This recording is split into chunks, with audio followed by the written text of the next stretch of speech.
And we're live. That was a good one. You got me. I got you, didn't I? Oh God, yeah. No, I wish I were joking here, bigz. No, we're actually like the camera's on. The time. We're the time. recording. Oh yeah, we're recording. Cool. Yeah. Welcome to the Fantasy Forecast with Grindberg and bigz. I'm Grindberg, he's bigz, and I've never done that before. So, welcome to the Fantasy Forecast. Producer!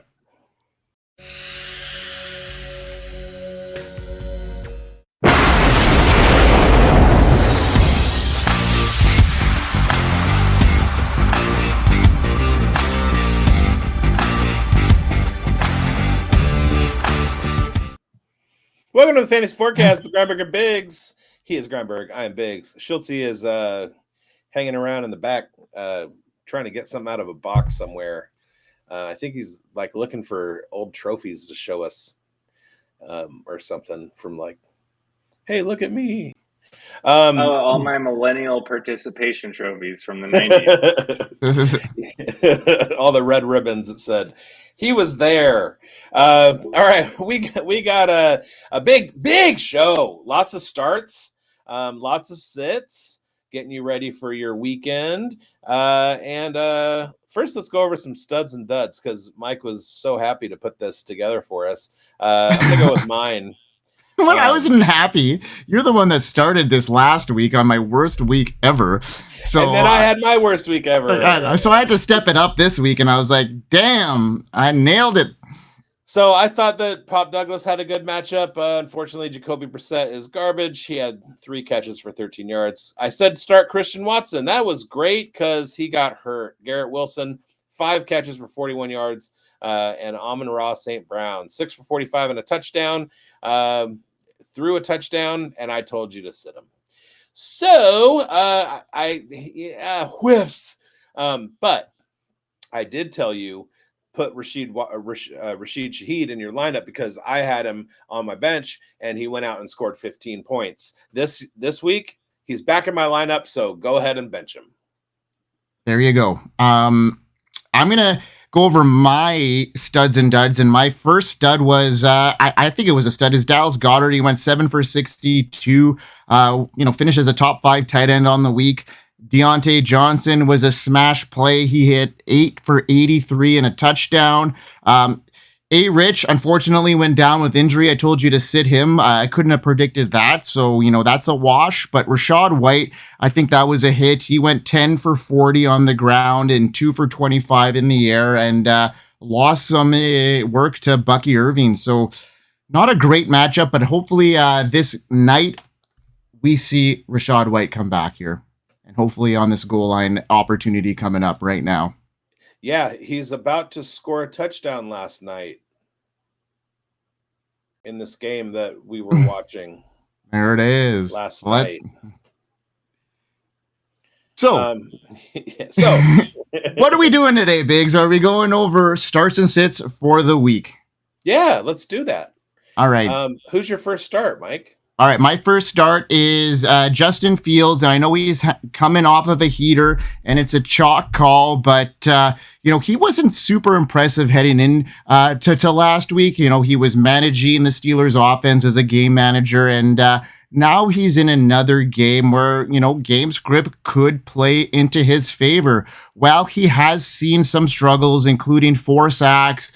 And some turnover-worthy plays. His overall production, I'm talking about Justin Fields here, folks. His overall production is trending upward. He's now thrown for 830 yards and 3 touchdowns this season, with the adjusted net yards per attempt increasing each week. The growth is a positive sign. This matchup against the Cowboys adds to Fields' appeal, with key defensive players like DeMarcus Lawrence and Micah Parsons banged up. The Cowboys' defense is vulnerable. They've shown weaknesses against the pass, allowing Fields the chance to exploit mismatches in the secondary.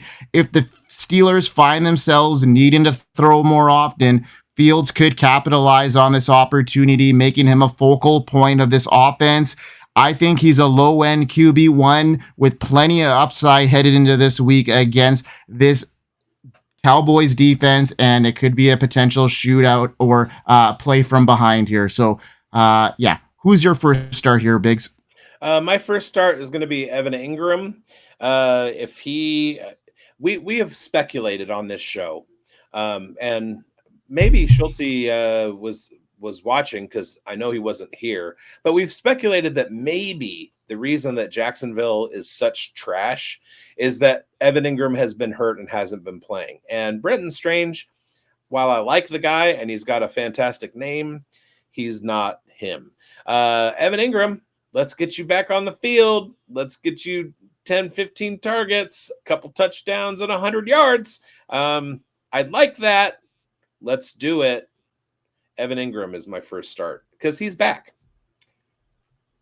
Is he for sure? I don't know for sure, but he started practicing. He started practicing this week, so I'm assuming if he was not able to play, then he wouldn't be practicing. So, well, it looks like this game has the potential for a shootout, and I'm really hoping to see that. And I like what I've seen from Brian Thomas Jr., and he's one of my starts of the week. I like the matchup here. As we head into week 5, he's a must-start option. After 4 games, he's racked up 275 yards, 2 touchdowns, almost 14 fantasy points per game. He's only being rostered in about 32% of leagues, and he's a standout performer last week. 86 yards and a touchdown against the Texans. He's emerging as their go-to playmaker, in my opinion. In addition to his receiving prowess, he can rush the ball, so he might see some play in the backfield, but he's been able to really make his mark downfield, and I think he's going to have a good connection again. He's the guy with the most talent in that offense, outside of Travis Etienne, and I think that they're going to lean on him in a potential for a shootout. The Jags defense is leaky, ranking 27th in the league and against, points per game. And I just think that this game could potentially shoot out, and the Colts secondary is it has some issues as well. So I like Brian Thomas, just like bigz likes Evan Ingram, and there's a lot of starters in this game, and hopefully this is the shootout that we're all anticipating. Just don't play around in my backfield. Oh my God, Mike, are you and I calling for a big Jacksonville resurgence this week against the Indianapolis Colts? It looks as though that might be the situation, and the Jags are not playing good right now, and hopefully they can get back onto the wagon. Hey, I'm here to tell you that the Colts have not won in Jacksonville since 2014. Peace out. Yeah, kind of. I don't want to say it because I don't want to jinx it. All right, my second start is going to be Alec Pierce.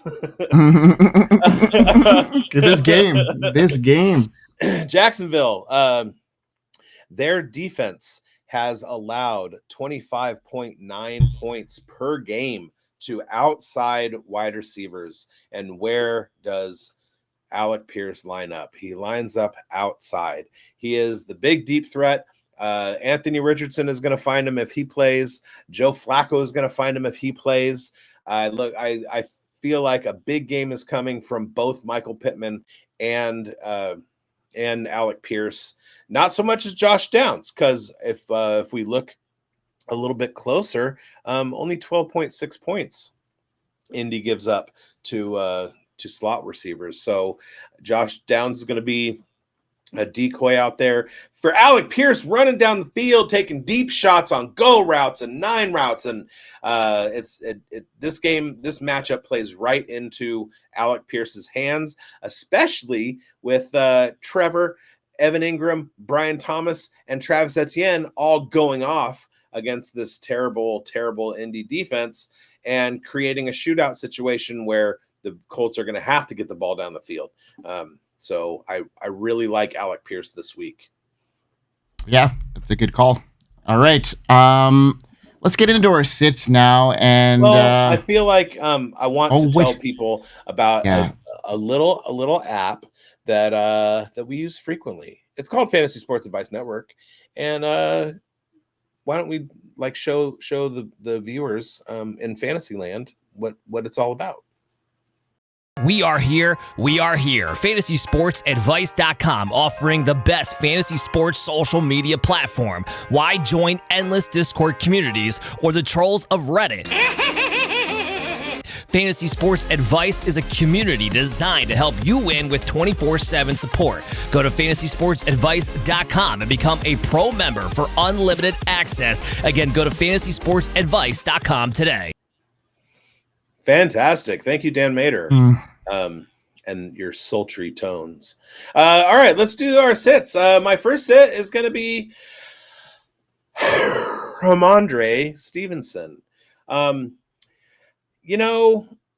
do you do with a back that fumbles the ball, also has a garbage offensive line, and a quarterback that doesn't keep the defense honest? You put him on your bench. I really, really had high hopes for Ramondre coming into the season, and I still feel like he's a rosterable running back. He's going to have his days, but I don't think this week is going to be one of those days.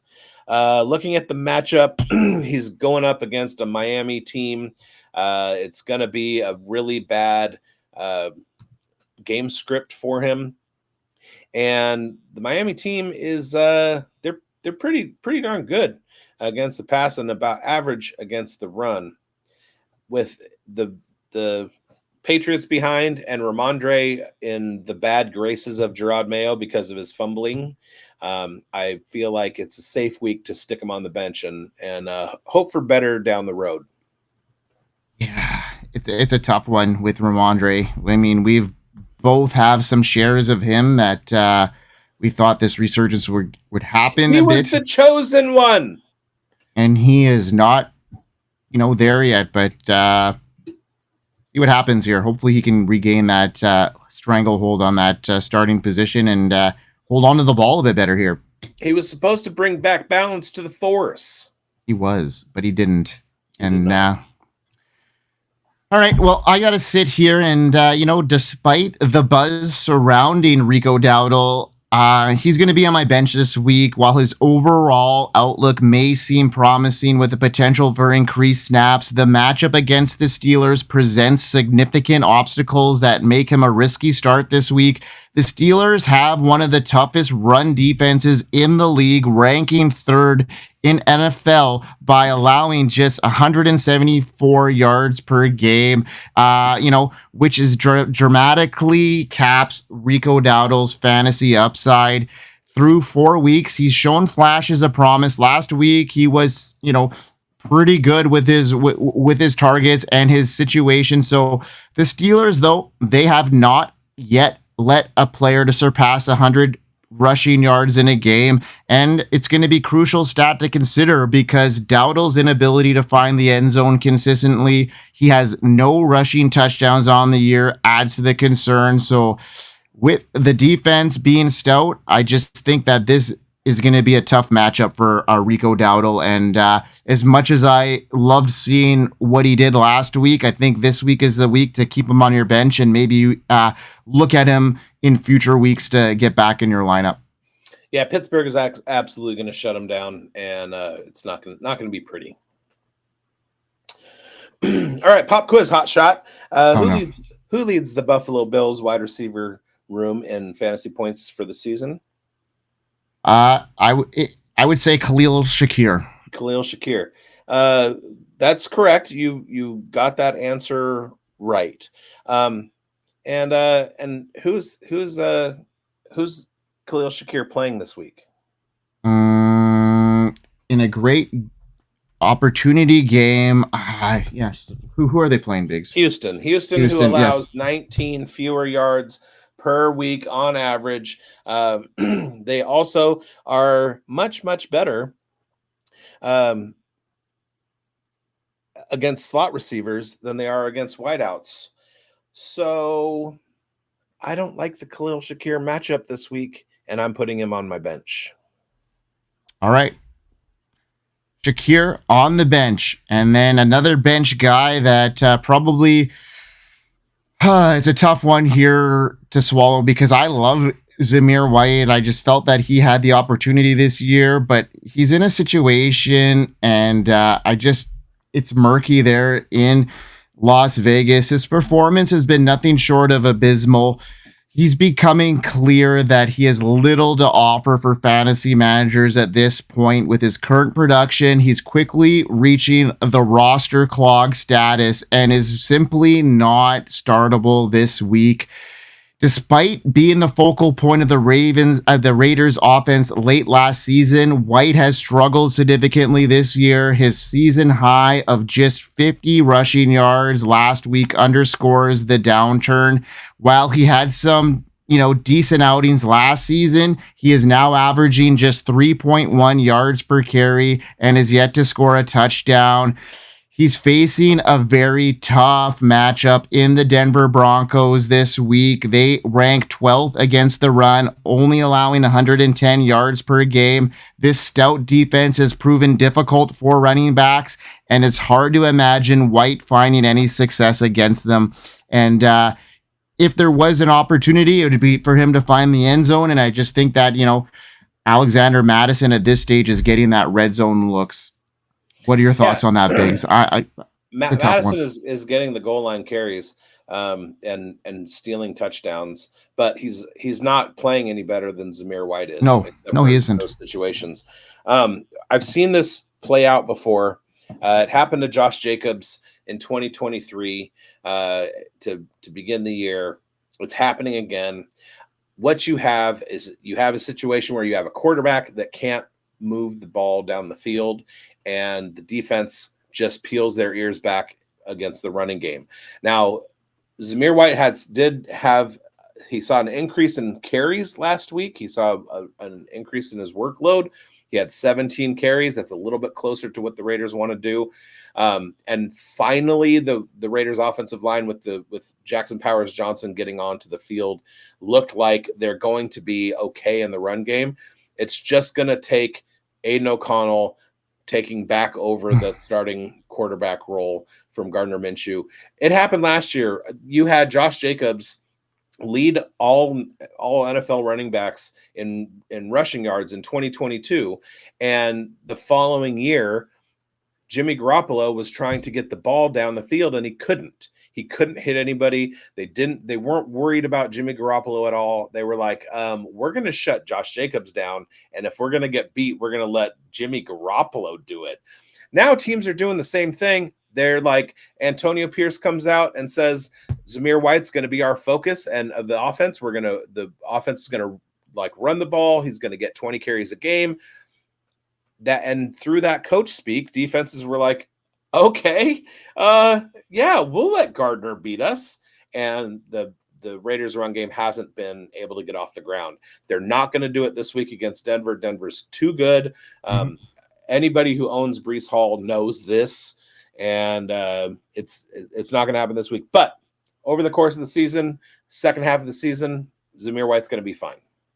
So maybe I'll ask this question on the Fantasy Sports Advice Network tomorrow on a poll, because I think you and me both have been earning to see Aiden O'Connell in the match, in a game, to see what he can do with that offense, to see him, rejuvenate, maybe give him a little bit of a spark, because we know that Gardner Minshew has reach his upside within that offense. That's his pinnacle right now. So let's actually see. Yeah, let's actually see what could actually happen. We've seen spurts of better play last year. So I'm hoping to see that. So maybe tomorrow, that's one of the first things I'm going to do in the morning. I'm going to go on Fantasy Sports Advice Now. We're going to put a poll up there and see who really wants to see Aiden O'Connell in there. I do.